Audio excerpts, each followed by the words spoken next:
नमस्कार। कभी सोचा है कि एक पूरी जिंदगी का मतलब जन्म से भी पहले से लेकर मृत्यु के बाद तक का एक रोड मैप हो सकता है? हिंदू धर्म में इसी रोड मैप को 16 पवित्र संस्कारों में बांटा गया है। और ये सिर्फ कोई रीति रिवाज नहीं है। नहीं, ये तो जीवन जीने का एक पूरा खाका है, एक एक तरह का स्पिरिचुअल जीपीएस। तो सवाल यही है कि आखिर ये परंपरा एक पूरी जिंदगी का नक्शा कैसे बनाती है। मतलब गर्भ में आने के विचार से लेकर दुनिया से जाने तक हर एक मोड़ को, हर पड़ाव को इतनी अहमियत क्यों दी जाती है। चलिए इसी सवाल का जवाब ढूंढने के लिए इस सफर पर निकलते हैं। तो जवाब है ये नंबर 16। जी हाँ, हिंदू परंपरा में जीवन के सफर के 16 बड़े माइलस्टोन्स या कहें तो संस्कार बताए गए हैं। और हर एक संस्कार पता है कैसा है, जैसे जिंदगी की किताब का एक नया चैप्टर शुरू हो रहा हो, जो हमें अगले पड़ाव के लिए तैयार करता है। और देखिए, ये समझना बहुत जरूरी है कि ये सिर्फ पूजा पाठ या कोई रस्म नहीं है।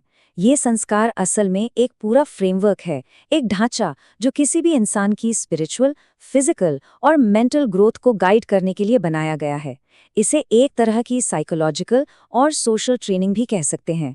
तो आज हम इसी रोड मैप को समझने की कोशिश करेंगे। सबसे पहले देखेंगे कि ये जीवन का रोड मैप है क्या। फिर बात करेंगे जन्म से पहले और जन्म के समय के संस्कारों की। उसके बाद एक बच्चे की पवित्र यात्रा, फिर ज्ञान का मार्ग और आखिर में वयस्कता के पवित्र कर्तव्य।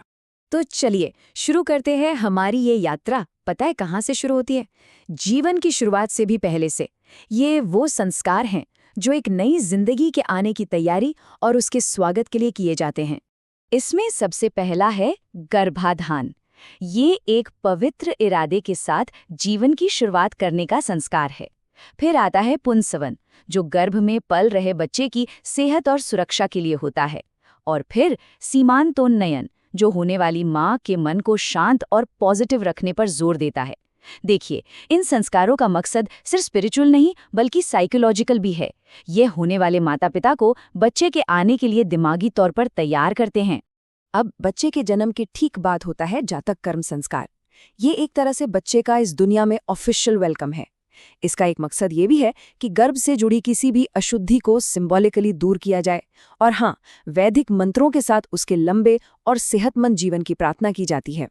चलिए अब आगे बढ़ते हैं और बात करते हैं बचपन के उन संस्कारों की जो एक बच्चे के शुरुआती डेवलपमेंट के इम्पॉर्टेंट माइलस्टोन्स को मार्क करते हैं और उसे समाज से जोड़ते हैं। ये सफर शुरू होता है नामकरण से, जहां बच्चे को उसकी पहली पहचान, उसका नाम मिलता है। फिर आता है निष्क्रमण, मतलब पहली बार घर से बाहर निकलकर इस दुनिया से, प्रकृति से जुड़ना। सोचिए, सूरज, चांद और पंचतत्वों से पहली मुलाकात। और फिर होता है चूड़ाकरण यानी मुंडन। ये जन्म से जुड़ी किसी भी नेगेटिविटी को हटाकर एक नई, ताज़ा और शुद्ध शुरुआत का प्रतीक है। करीब 6 महीने का होने पर अन्नप्राशन संस्कार किया जाता है। ये एक बहुत बड़ा माइलस्टोन है ना? जब बच्चा पहली बार माँ के दूध के अलावा कोई ठोस खाना चखता है। ये उसकी अच्छी सेहत और पोषण की शुरुआत का सिंबल है। इसके बाद आता है कर्णवेद यानी कान छेदने की रस्म। अब इसका मतलब सिर्फ गहने पहनना नहीं है। इसके पीछे ज्योतिष से जुड़ा एक विश्वास भी है। माना जाता है कि ये राहु और केतु जैसे ग्रहों के बुरे असर को कम करता है। और एक इंटरेस्टिंग बात बताऊं, लड़कों और लड़कियों के लिए कान छेदने का क्रम भी अलग होता है। शायद ये शरीर की एनर्जी को बैलेंस करने से जुड़ा हो। तो बचपन के बाद जिंदगी का अगला और बहुत ही जरूरी पड़ाव आता है फॉर्मल एजुकेशन और डिसिप्लिन का दौर, यानी विद्यार्थी जीवन। इस दौर का सबसे बड़ा संस्कार है उपनयन, जिसे हम जनेऊ संस्कार के नाम से भी जानते हैं। इसका मतलब ही है गुरु के पास ले जाना। ये बच्चे की फॉर्मल एजुकेशन और स्पिरिचुअल अवेयरनेस की शुरुआत है, जब उसे ज्ञान हासिल करने के लिए गुरु को सौंपा जाता है। ये बचपन से ज्ञान की खोज की जिम्मेदारी की तरफ एक बहुत बड़ा कदम है। तो ये सफर शुरू होता है वेदारंभ से। इसके बाद आता है केशांत संस्कार, जिसमें पहली बार दाढ़ी बनाई जाती है, जो एक तरह से टीनेज से अडल्टहुड की तरफ बढ़ने का संकेत है। और इसका एक सिंबल ये भी है कि आप अपना अहंकार छोड़कर विनम्रता से ज्ञान लेने के लिए तैयार हैं। और आखिर में होता है समावर्तन।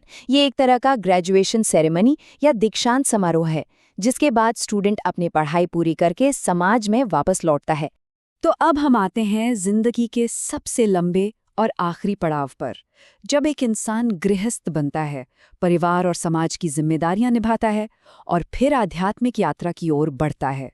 इस स्टेज में सबसे अहम संस्कार है विवाह। ये सिर्फ दो लोगों का मिलन नहीं है, बल्कि धर्म का पालन करते हुए परिवार को आगे बढ़ाने की जिम्मेदारी लेना है। यहीं पर पितृ ऋण का कॉन्सेप्ट आता है, मतलब हमारे पूर्वजों के प्रति हमारा ये कर्तव्य कि हम उनकी लेगेसी को आगे बढ़ाएं, और माना जाता है कि विवाह हमें इस ऋण से मुक्त करता है। फिर उम्र के एक पड़ाव पर आता है वानप्रस्थ, जब इंसान अपनी सारी पारिवारिक जिम्मेदारियां अगली पीढ़ी को सौंप देता है और स्पिरिचुअल खोज की तरफ मुड़ जाता है। और आखिर में आता है अंत्येष्टि, जीवन का 16वां और अंतिम संस्कार। ये मृत्यु के बाद किया जाता है और ये माना जाता है कि इस संस्कार के बिना आत्मा को सांसारिक बंधनों से मुक्ति यानी मोक्ष नहीं मिल सकता।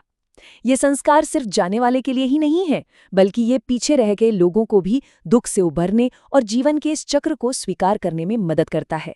तो ये थे वो 16 संस्कार, जन्म से भी पहले से शुरू होकर मृत्यु के बाद तक की यात्रा को एक मतलब देने का एक तरीका। और ये हमें सोचने पर मजबूर करता है कि क्या जिंदगी का ये सदियों पुराना नक्शा आज की मॉडर्न दुनिया में भी उतना ही रेलेवेंट है, या ये बस एक परंपरा बनकर रह गया है। ये सवाल यकीनन सोचने लायक है।